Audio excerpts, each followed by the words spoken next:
लोक जनशक्ति पार्टी को कोई ऐसे आईना दिखाने की जरूरत नहीं है। हमारे पास कोई, हम लोगों के पास पैसे कहां से आएंगे?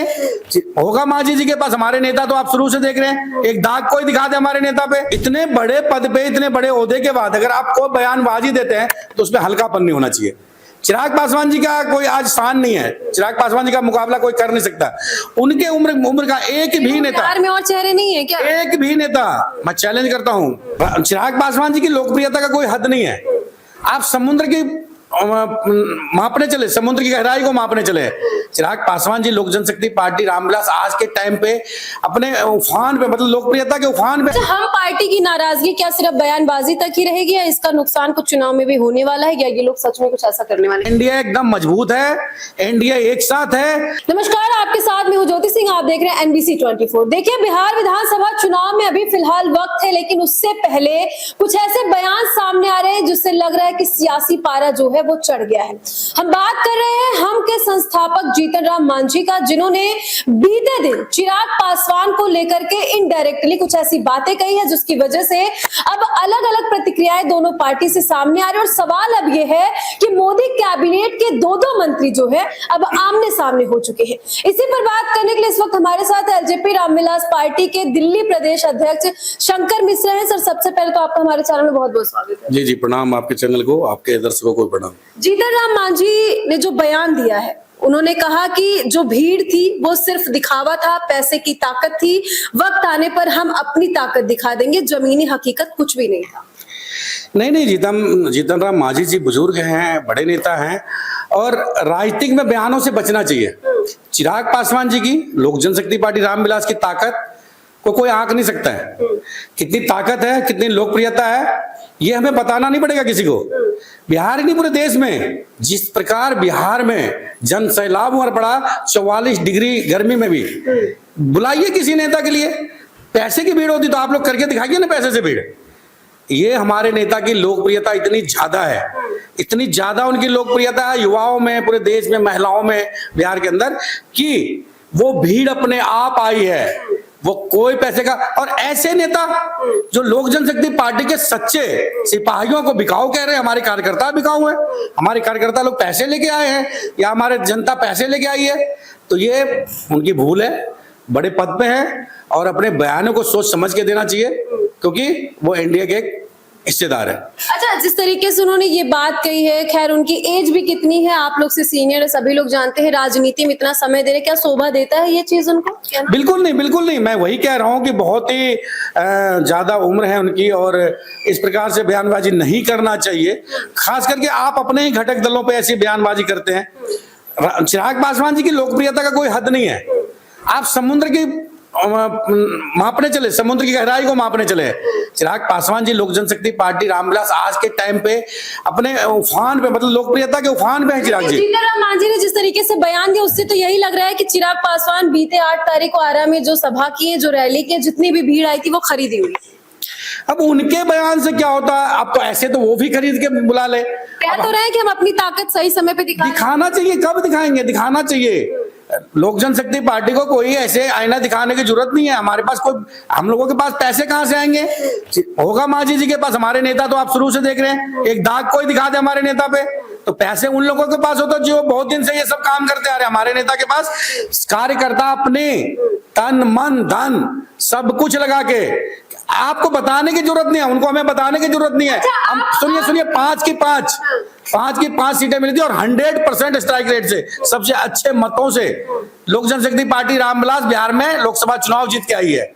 तो उनकी लोकप्रियता, हमारे नेता आदरणीय चिराग पासवान जी की लोकप्रियता दिखता है, वहां भी दिख रहा है। आज बिहार के जन में, युवा में, हर वर्ग में आप जाइए, पता कीजिए। आप पार्टी के प्रदेश अध्यक्ष, तो देखिए तारीफ आप करेंगे, ठीक है, मैं मानती हूँ, सभी लोग अपनी पार्टी के अपने नेताओं की तारीफ करते। सवाल यहाँ ये है कि चुनाव से पहले जब NDA के मोदी के ही 2 कैबिनेट मंत्री में इस तरीके की बयानबाजी होगी, एक दूसरे पर आरोप प्रत्यारोप लगेगा, तो क्या बिहार में NDA को नुकसान? नहीं, मेरे नेता ने कोई बयान नहीं। आप तो बोल रहे हैं ना। नहीं, हम बोल रहे हैं। मैं ये बोल रहा हूं कि आप किसी भी नेता को, हमारे पार्टी के कार्यकर्ताओं को खरीदा हुआ या बिका हुआ कहने का अधिकार नहीं है। लोक जनशक्ति पार्टी रामविलास के कार्यकर्ता तन मन धन से चिराग के साथ खड़े हैं।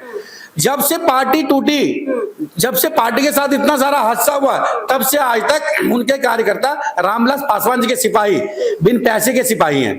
उनको कोई खरीद नहीं सकता है, ना कोई खरीद पाया। जीतन राम मांझी का बयान बिल्कुल गलत है। बिल्कुल 100% गलत है। ऐसे बयानबाजी मैं फिर कह रहा हूं, अगर आप एनडीए के हिस्सा है और ऐसे सार्वजनिक मंचों पे ऐसे बयान नहीं देना चाहिए किसी को भी, और उसमें उस नेता के लिए जो आज सबसे प्रिय है लोकप्रियता में, जो सबसे प्रिय लोकप्रिय है, मांझी जी के लोकसभा चुनाव में जाकर के उन्होंने इतने सारे वो करके उन्होंने जिताया उन्होंने। शंकर जी, सवाल ये है ना कि चुनाव जिस तरीके से पास आ रहा है, आखिर क्या ऐसी कारण है, क्या कारण है, या अंदर का कोई नाराजगी है जिसकी वजह से जीतन राम मांझी? नहीं, उनकी क्या नाराजगी है ये तो हम नहीं बता सकते, ये तो वो खुद ही जानते होंगे उनकी क्या नाराजगी है। उम्र में बहुत बड़े हैं, ओहदे में बहुत बड़े हैं, राजनीति का बहुत ज्यादा उनको ज्ञान है, इसीलिए हम मेरे नेता हमेशा सम्मान करते हैं, बुजुर्ग हैं। लेकिन मैं फिर कहूंगा कि इतने बड़े पद पे, इतने बड़े ओहदे के बाद अगर आप कोई बयानबाजी देते हैं तो उसमें हल्कापन नहीं होना चाहिए।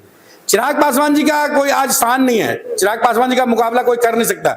उनके उम्र का एक भी नेता, बिहार में और चेहरे नहीं है क्या? एक भी नेता, मैं चैलेंज करता हूं, आप बिहार में एक भी नेता, मेरे नेता के उम्र के साथ वाले एक भी नेता दिखा दीजिए, उनकी लोकप्रियता और मेरे नेता की लोकप्रियता, तो बता दीजिए, तो पता लग जाएगा कि चिराग पासवान जी क्या है। मैं देश की बात कर रहा हूं, मैं सिर्फ बिहार में नहीं कह रहा हूं, और भी बहुत सारे नेता हैं, लेकिन मेरे नेता की तरफ बेदाग, मेरे नेता की तरफ बेदाग छवि और उनके काम करने का, गरीबों के लिए जो काम करते हैं उनकी लोकप्रियता है, बिहार फर्स्ट बिहारी फर्स्ट का जो नारा है, और उन्होंने कहा है कि मैं हर सीट पे बिहार फर्स्ट और बिहारी फर्स्ट के लिए लड़ूंगा, हर सीट पे चिराग पासवान बन के लड़ूंगा। सुना ना आप लोगों ने कि हर सीट पे 243 सीट पे चिराग पासवान बन के लड़ेंगे, हर सीट पे बिहार फर्स्ट बिहारी फर्स्ट के लिए लड़ेंगे। बताइए कि जैसे चिराग पासवान ने अनाउंस कर दिया कि हम 243 सीटों पे चुनाव लड़ेंगे, क्या लग रहा है कि विपक्ष में बैठे लोगों पर इन चीजों का कोई इम्पैक्ट पड़ने वाला है? नहीं, चिराग पासवान की टक्कर, चिराग पासवान जी ने तो साफ कहा है कि देखिए एनडीए में है, वो उन्होंने साफ कहा कि एनडीए में कोई वैकेंसी नहीं है और एनडीए पूरी ताकत से लड़ेगी। तो हमारे नेता ने तो दावा कर रहे हैं कि इस बार सत्ता परिवर्तन होगा, इस बार एनडीए को उखाड़ के फेंकेंगे, और सवाल ये भी आता है कि अगर चिराग पासवान नीतीश कुमार हट जाए तो फिर बीजेपी अपनी सरकार वहां नहीं बना सकती। ये सवाल बार बार हटने की कहां से बारी आ गई प्रभु, क्यों हट जाएंगे?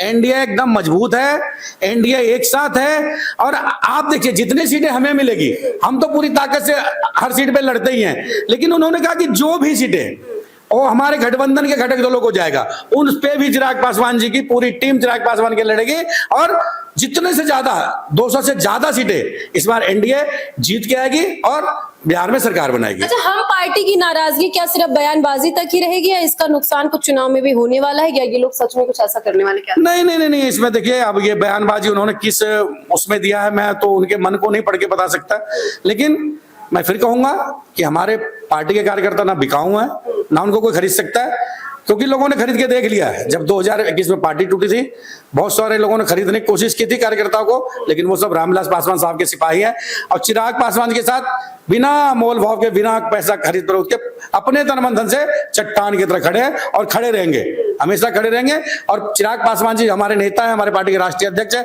उनकी लोकप्रियता सब ये अभी तो ये आगाज है, अभी तो ट्रेलर है, अभी फिल्म बाकी है, अभी बहुत सारों को बहुत सारे दस्त लगेंगे, देखते रहिएगा राजनीति में भी क्या क्या होता है। अभी कहा जा रहा है कि 29 तारीख को भी एक बहुत बड़ी रैली होने वाली, क्या लग रहा है कि चिराग पासवान इसमें भी कुछ अनाउंस करके कुछ अलग? मैं कह रहा हूँ अभी ट्रेलर है, अभी जो हुआ 8 तारीख को ये तो ट्रेलर है, फिल्म बाकी है। अभी तो मैं कह रहा हूँ, और बहुत सारे विपक्ष वालों को भी अभी दस्त लगने वाला है कि चिराग पासवान जी का लोकप्रियता यहाँ तक चल गया। अब ये तो चलिए हमारे एनडीए में ही है और उनके लिए तो हम कुछ कह नहीं सकते, पर विपक्ष परेशान है चिराग पासवान जी की बढ़ती। एनडीए के ही कैबिनेट के नेता परेशान, अब विपक्ष में क्यों बात कर रहे हैं? अरे प्रभु, जब आप अपने घर में ही आपका कद बहुत ऊंचा होने लगता है ना, तो घर में लोग अपने आपस में भी कई बार भाई भाई में परेशान हो जाता है। छोड़िए, सब चलता रहता है राजनीति के, लेकिन हमको इतने खुश हैं कि हमारे नेता का इतना बड़ा कद होता जा रहा है कि लोगों को हजम नहीं हो रहा है, चाहे विपक्ष में बैठे लोग बर्दाश्त नहीं कर पा रहे। और जो और किसी की बात आप कर रही तो उसमें मैं बयान नहीं दूंगा, वो ठीक है, उन्होंने जो कहा है उसको विचार करना चाहिए, लेकिन फिर एक बात कहता हूं कि लोक जनशक्ति पार्टी का कोई भी कार्यकर्ता बिकाऊ नहीं है, और वो जन सलाह लोक जनशक्ति पार्टी के कार्यकर्ता लोगों की थी, और यहाँ हम लोगों के पास, हमारे पार्टी के पास पैसा खरीदने के लिए, कम से कम जनता को लाने और खरीद फरोख्त करने के लिए नहीं है। तो इन बयानबाजी से बड़े नेताओं को बचना चाहिए। आप एनडीए में और घटक दल के नेताओं के लिए इस प्रकार के आप ये बयानबाजी नहीं करना चाहिए। तो आपने देखा जिस तरीके से जीतन राम मांझी ने बीते दिन कहा चिराग पासवान की पार्टी को लेकर के जो भी बातें इनडायरेक्टली वे में कहा, उसका साफ तौर पे शंकर मिश्रा ने जवाब दिया है अपनी पार्टी की तरफ से, अपनी नेता की तरफ से कह सकते हैं। इनके मन में जो है इन्होंने कहा कि इनके कार्यकर्ता बिकाऊ नहीं है, जो जन सैलाब आता है वो लोगों का प्यार है इनकी पार्टी के लिए, इनके नेता के लिए। फिलहाल देखने वाली बात होगी कि आने वाले आगामी विधानसभा चुनाव में अब अलग अलग पार्टियां क्या कुछ तैयारियां करती हैं और किन किन बयानबाजियों से बचते हुए नजर आती है। फिलहाल इनकी बातों को लेकर के आप कितने सहमत है कमेंट में जाकर के जरूर बताइएगा। आगे आपको ऐसी जानकारी देते रहेंगे। मैं ज्योति, सहयोगी कृपा के साथ, दिल्ली।